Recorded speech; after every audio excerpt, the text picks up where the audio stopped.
തേനിലും മധുരം വേദമല്ലാതെ. കർത്താവിൻ്റെ പൊന്നുനാമം മഹത്വപ്പെടുമാറാകട്ടെ. ബൈബിൾ പഠനത്തിനായി ഏവരെയും സ്വാഗതം ചെയ്തുകൊള്ളുന്നു. 7 സഭകളെക്കുറിച്ചാണല്ലോ നാം പഠിച്ചുകൊണ്ടിരിക്കുന്നത്. 3 സഭകളെക്കുറിച്ച് നാം പഠിച്ചു കഴിഞ്ഞു. ത്വയതരിയ സഭയെക്കുറിച്ചാണ് നാം കഴിഞ്ഞ നാളിൽ പഠിച്ചുകൊണ്ടിരുന്നത്. 4-ാം നൂറ്റാണ്ടിലെ ഈ സഭാകാലഘട്ടത്തിൽ സഭയിൽ കള്ളപ്രവാചകന്മാർ കടന്നു വരികയും അവരുടെ ദുരുപദേശങ്ങളിൽ സഭ വീണുപോവുകയും ചെയ്തു. ജാതീയ ആചാരങ്ങളും ആഘോഷങ്ങളും വിഗ്രഹാരാധനകളും ഒക്കെയും സഭയ്ക്കുള്ളിൽ കടന്നു വന്നു. വിഗ്രഹങ്ങളെ ഉണ്ടാക്കി സഭയ്ക്കകത്ത് സ്ഥാപിച്ച് വിശ്വാസികളെ കൊണ്ട് അതിനെ വണങ്ങുമാറാക്കി ദൈവകൽപ്പനകളെ വിട്ടുകളഞ്ഞ് മാനുഷ്യ ഉപദേശങ്ങൾക്ക് സ്ഥാനം നൽകിക്കൊണ്ട് സഭയെ സാത്താൻ്റെ സിംഹാസനമാക്കി തീർത്തു.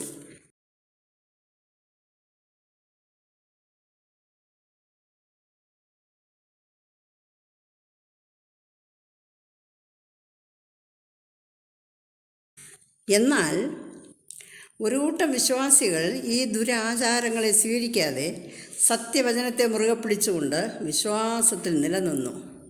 ഇങ്ങനെ 2 കൂട്ടർ. ഈ 2 കൂട്ടർക്കും ദൈവം മുന്നറിയിപ്പ് നൽകുകയാണ്. ആദ്യത്തെ കൂട്ടർക്ക് കർത്താവ് അവരോട് പറയുന്നു, നീ മാനസാന്തരപ്പെടുക.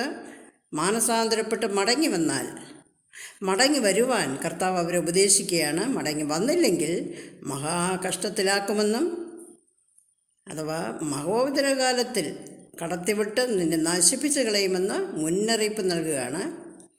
ഈ ദുരുപദേശങ്ങളിൽ അകപ്പെടാതിരിക്കുന്ന 2ാമത്തെ കൂട്ടർക്ക് കർത്താവ് ദൂത് നൽകുകയാണ്. നിങ്ങൾക്കുള്ളത് ഞാൻ വരും വരെ പിടിച്ചുകൊള്ളുക. എൻ്റെ കൽപ്പനകൾ അനുസരിക്കുന്നവർക്ക് ഞാൻ ജാതികളുടെ മേൽ അധികാരം നൽകും.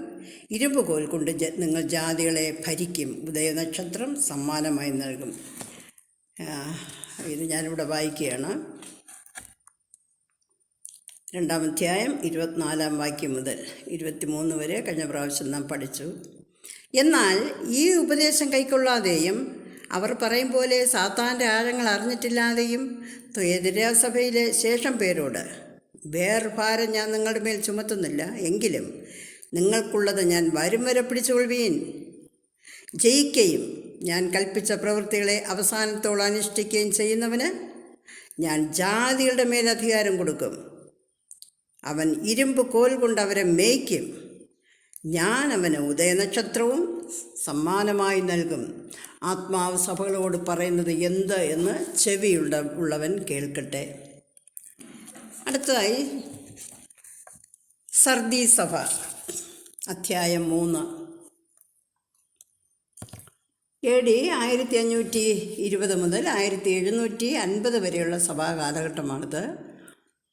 18-ാം നൂറ്റാണ്ടിലെ സഭാകാലം ആണ്. ഞാനിന്നിവിടെ വായിക്കുന്ന വെളിപ്പാട് 3-ാം അധ്യായം 1 മുതൽ 6 വരെ. സർദീസിലെ സഭയുടെ ദൂതൻ എഴുതുക, ദൈവത്തിൻ്റെ 7 ആത്മാവും 7 നക്ഷത്രവും ഉള്ളവൻ അരുളി ചെയ്യുന്നത്, ഞാൻ നിന്റെ പ്രവൃത്തി അറിയുന്നു. ജീവനുള്ളവനെന്ന് നിനക്ക് പേരുണ്ടെങ്കിലും നീ മരിച്ചവനാകുന്നു. ഉണർന്നുകൊള്ളുക, ചാവാറായ ശേഷിപ്പുകളെ ശക്തീകരിക്കുക.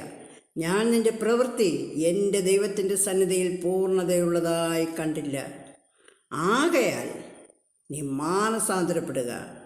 നീ ഉണരാതിരുന്നാൽ ഞാൻ കള്ളനെ പോലെ വരും. ഏത് നാഴികയ്ക്ക് നിൻ്റെ മേൽ വരുമെന്ന് നീ അറിയുകയുമില്ല. അതായത് ഈ കഴിഞ്ഞ 4 സഭകളിൽ നിന്നും സത്യവചനത്തെ മുറുകെ പിടിച്ചുകൊണ്ട് ഇറങ്ങിത്തിരിച്ചവരാണ് ഇവർ. ഈ കഴിഞ്ഞ സഭയിലെ ആ ദുരുപദേശങ്ങളെല്ലാം എതിർത്തുകൊണ്ട് അവർ ഇറങ്ങിത്തിരിച്ചു. സത്യസുവിശേഷം ദേശം മുഴുവനും അവർ പ്രസംഗിച്ച് നടന്നു. അങ്ങനെ ധാരാളം നവീകരണ സഭകളുണ്ടാക്കി. എന്നാൽ ക്രമേണ അവരുടെ വിശ്വാസം തണുത്തു, ആത്മീയം മരവിച്ചു, പ്രവർത്തനങ്ങൾ മന്ദീഭവിച്ചു. ആരാധനയുണ്ട്, പ്രാർത്ഥനയുണ്ട്, ഉപവാസമുണ്ട്, എല്ലാം ഉണ്ടെങ്കിലും ദൈവമുമ്പാകെ പൂർണ്ണതയുള്ളതായി കണ്ടില്ല. എങ്കിലും ഉടുപ്പ് മലിനമാകാത്ത കുറേ പേർ സർദീസിൽ നിനക്കുണ്ട്. അവർ യോഗ്യന്മാരാകയാൽ വെള്ള ധരിച്ചുകൊണ്ട് എന്നോടുകൂടെ നടക്കും. ജീവപുസ്തകത്തിൽ നിന്ന് അവൻ്റെ പേർ മായ്ച്ചു കളയാതെ ദൂതന്മാരുടെ മുമ്പിലും അവൻ്റെ പേർ ഏറ്റുപറയും. ആത്മാവ് സഭകളോട് പറയുന്നത് എന്തെന്ന് ചെവിയുള്ളവൻ കേൾക്കട്ടെ. അതായത് ഒന്നിനും മടുത്തുകൂടാതെ സുവിശേഷ ഘോഷണം നടത്തി മുന്നേറുന്ന ഒരു കൂട്ടം വിശ്വാസികളെ ഇതിനകത്തുണ്ടായിരുന്നത് കർത്താവ് കണ്ടു.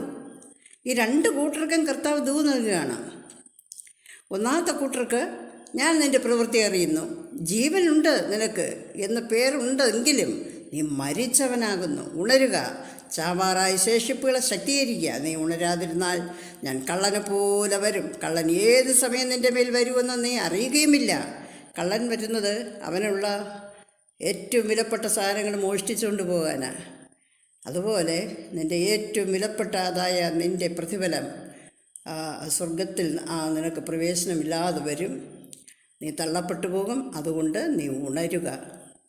അടുത്ത രണ്ടാമത്തെ കൂട്ടർക്ക് കൊടുക്കുന്നത്, എങ്കിലും ഉടുപ്പ് മലിനമാകാത്തവർ ഇതിനകത്തുണ്ട്. അവർ യോഗ്യന്മാരാകയാൽ വെള്ള ഉടുപ്പ് ധരിച്ച് എന്നോടുകൂടെ നടക്കും. എൻ്റെ പിതാവിൻ്റെ മുമ്പിൽ അവൻ്റെ പേർ ഞാൻ ഏറ്റുപറയും. അടുത്തതായ സഭ ഫിലദൽഫിയ. AD 1750 മുതൽ 1906 വരെയുള്ള കാലഘട്ടമാണിത്. ഫിലദൽഫിയ സഭയെക്കുറിച്ച് ഞാൻ പെട്ടെന്നൊന്ന് വായിക്കുകയാണ്. ഫിലദൽഫിയ സഭയുടെ ദൂതൻ എഴുതുക, വിശുദ്ധനും സത്യവാനും ദാവീദിൻ്റെ താക്കോലുള്ളവനുമായി ആരും അടയ്ക്കാതെ വണ്ണം തുറക്കുകയും ആരും തുറക്കാതെ വണ്ണം അടയ്ക്കുകയും ചെയ്യുന്നവൻ. എന്ന് വെച്ചാൽ ഒരു തുറന്ന വാതിൽ നിനക്ക് വേണ്ടി ഞാൻ വെച്ചിരിക്കുകയാണ്, അത് ആർക്കും അടച്ചുകൂടാ. ഞാൻ നിൻ്റെ പ്രവൃത്തി അറിയുന്നു. ഇതാ, ഞാൻ നിൻ്റെ മുമ്പിൽ ഒരു വാതിൽ തുറന്നു വെച്ചിരിക്കുന്നു, അത് ആർക്കും അടച്ചുകൂടാ. നിനക്ക് അല്പമേ ശക്തിയുള്ളൂ, എങ്കിലും നീ എൻ്റെ വചനം കാത്തു എൻ്റെ നാമം നിഷേധിച്ചിട്ടില്ല. സഹിഷ്ണുതയെക്കുറിച്ചുള്ള എൻ്റെ വചനം നീ കാത്തുകൊണ്ടതിനാൽ ഭൂമിയിൽ വസിക്കുന്നവരെ പരീക്ഷിക്കേണ്ടതിന് ഭൂതലത്തിലെങ്ങും വരുവാനുള്ള പരീക്ഷാകാലത്ത് ഞാനും നിന്നെ കാക്കും. ഞാൻ വേഗം വരുന്നു. ജയിക്കുന്നവനെ ഞാൻ എൻ്റെ ദൈവത്തിൻ്റെ ആലയത്തിൽ ഒരു തൂണാക്കും. എൻ്റെ ദൈവത്തിൻ്റെ നാമവും സ്വർഗത്തിൽ നിന്ന് തന്നെ ഇറങ്ങുന്ന പുതിയ യെരൂശലേം എന്ന എൻ്റെ ദൈവത്തിൻ്റെ നഗരത്തിൻ്റെ നാമവും എൻ്റെ പുതിയ നാമവും ഞാൻ അവൻ്റെ മേൽ എഴുതും. ആത്മാവ് സഭകളോട് പറയുന്നത് എന്തെന്ന് ചെവിയുള്ളവൻ കേൾക്കട്ടെ. അതായത് 19-ാം നൂറ്റാണ്ടിലെ സഭ മിഷണറി കാലമാണ്. കഴിഞ്ഞ 5 സഭകളെയും ജയിച്ചു വന്നവരാണ്. ഈ സർദീസ് സഭയെന്നും ഫിലദൽഫിയ തുയധൈര്യ സഭയെന്നും ജയിച്ചു വന്നവരാണ്. വന്ന് ഈ അനേകം നവീകരണ സഭകളൊക്കെ ഉണ്ടാക്കി അങ്ങനെ ജയിച്ച് വന്ന അതൊക്കെയും ജയിച്ചു വന്നവരാണ് ഈ ഫിലദൽഫിയ സഭ കാലഘട്ടത്തിലുള്ളത്. ഈ സഭയെക്കുറിച്ച് കർത്താവ് ഒരു കുറ്റവും പറയുന്നില്ല. മനുഷ്യകൽപ്പനകളെ തള്ളിക്കളഞ്ഞ് ദൈവത്തിൻ്റെ സത്യവചനത്തെ മുറുകെ പിടിച്ചുകൊണ്ട് ഈ സർദീസ് സഭാ കാലഘട്ടത്തിൽ നിന്ന് ഇറങ്ങിത്തിരിച്ചു. വളരെ കഷ്ടങ്ങളിലൂടെ പഴി, ദുഷി, നിന്ന, പരിഹാസം, പീഡകൾ ഇവയെല്ലാം തരണം ചെയ്തുകൊണ്ട് തങ്ങളുടെ പ്രിയൻ്റെ സദ്ഗുണങ്ങളെ ഘോഷിച്ചുകൊണ്ട് വിജയകരമായ ക്രിസ്തീയ ജീവിതം നയിച്ച് മുന്നേറുന്നവരാണിവർ.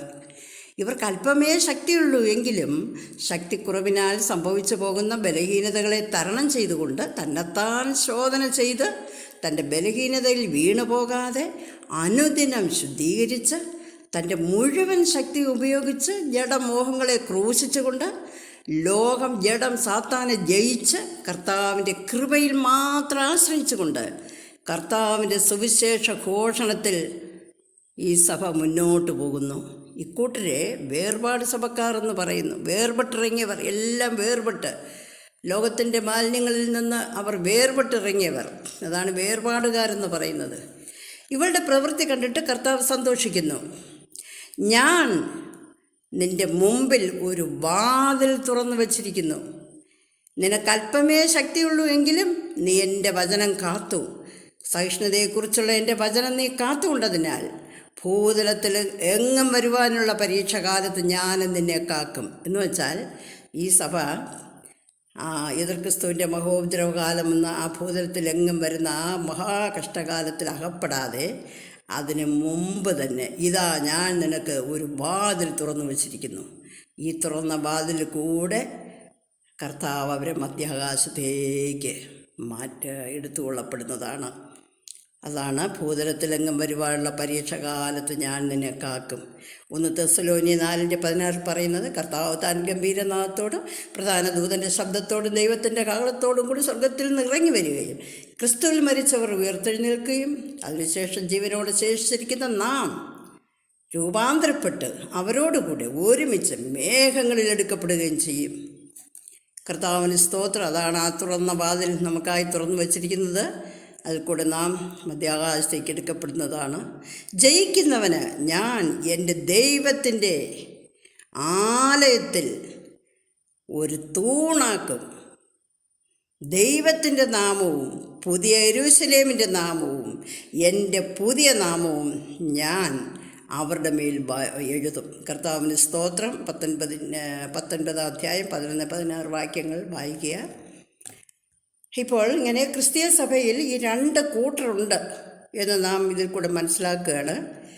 ഈ 2 കൂട്ടരിൽ നാം ഏത് വിഭാഗത്തിലായിരിക്കും? കർത്താവിൻ്റെ വരവിൽ ഈ തുറന്ന വാതിൽ കൂടി എടുക്കപ്പെടുന്നവരുടെ കൂട്ടത്തിലാണോ, അതോ എതിർ ക്രിസ്തുവിൻ്റെ മഹോപദ്രവകാലത്തിലകപ്പെട്ട് തള്ളപ്പെടുന്നവരുടെ കൂട്ടത്തിലോ? ചിന്തിക്കുക. എന്നെ കർത്താവേ കർത്താവേ എന്ന് വിളിക്കുന്ന ഏവരുമല്ല, സ്വർഗസ്ഥനായ എൻ്റെ കർത്താവിൻ്റെ ദൈവത്തിൻ്റെ ഇഷ്ടം ചെയ്യുന്നവനത്രേ എന്നെ സ്നേഹിക്കുന്നവൻ. അന്ന് കർത്താവേ കർത്താവേ, ഞാൻ നിൻ്റെ നാമത്തിൽ പ്രാർത്ഥിച്ചിട്ടുണ്ട്, ഞാൻ നിൻ്റെ നാമത്തിൽ ആരാധിച്ചിട്ടുണ്ട്, ഞാൻ നിൻ്റെ നാമത്തിൽ പ്രസംഗിച്ചിട്ടുണ്ട്, ഭൂതങ്ങളെ പുറത്താക്കിയിട്ടുണ്ട്, വളരെ വീര്യപ്രവൃത്തികൾ ചെയ്തിട്ടുണ്ട്. നീ എന്നെ അറിയുന്നില്ലയോ? അതായത് ഇവർ തള്ളപ്പെടുകയും അന്ത്യന്യായവിധിയിൽ വെള്ളസിംഹാസനത്തിൻ്റെ മുമ്പ് നിൽക്കുമ്പോൾ ജീവപുസ്തകത്തിൽ ഇവരുടെ പേരില്ല. അപ്പോൾ ആ ക്രിസ്ത്യാനി, തള്ളപ്പെട്ട ഈ ക്രിസ്ത്യാനി ചോദിക്കുന്ന ചോദ്യമാണ്, കർത്താവേ നീ എന്നെ അറിയുന്നില്ലയോ? ഞാൻ ഇന്ന സഭയിൽ നിന്നെ ആരാധിക്കുന്നവരാണ്, ഞാൻ കുമ്പസരിച്ചിട്ടുണ്ട്, പ്രാർത്ഥിച്ചിട്ടുണ്ട്, കുർബാന ചെയ്തിട്ടുണ്ട്, നിൻ്റെ നാമത്തിൽ ഞാൻ പ്രസംഗിച്ചിട്ടുണ്ട്, നീ എന്നെ അറിയുന്നില്ലയോ കർത്താവേ? കർത്താവ് പറയും, നിന്നെ ഞാൻ ഒരു നാളും അറിയുന്നില്ല. അധർമ്മം പ്രവർത്തിച്ചവരെ, എൻ്റെ കൽപ്പനകൾക്ക് വിരോധമായി പ്രവർത്തിച്ചവരെ, എന്നെ വിട്ടുപോകുവിൻ എന്ന് ഞാൻ അന്നാളിൽ അവരോട് തീർത്ത് പറയും. നാം ആരുടെ കൂട്ടത്തിലായിരിക്കും? ഇവരുടെ കൂട്ടത്തിലാണോ? എടുക്കപ്പെട്ടവരുടെ കൂട്ടത്തിലാണോ? നാം ചിന്തിക്കുക. ദൈവം വിളിച്ചവരും തെരഞ്ഞെടുത്തവരും കൂടെ മധ്യാകാശ വിവാഹത്തിൽ ഞാനും കാണുമേ. ദൈവം വിളിച്ചവരും തെരഞ്ഞെടുത്തവരും കൂടെ മധ്യാകാശ വിവാഹത്തിൽ ഞാനും കാണുമേ. നീയോ നീയോ പ്രിയ സ്നേഹിതാ, നീയോ. Praise Lord.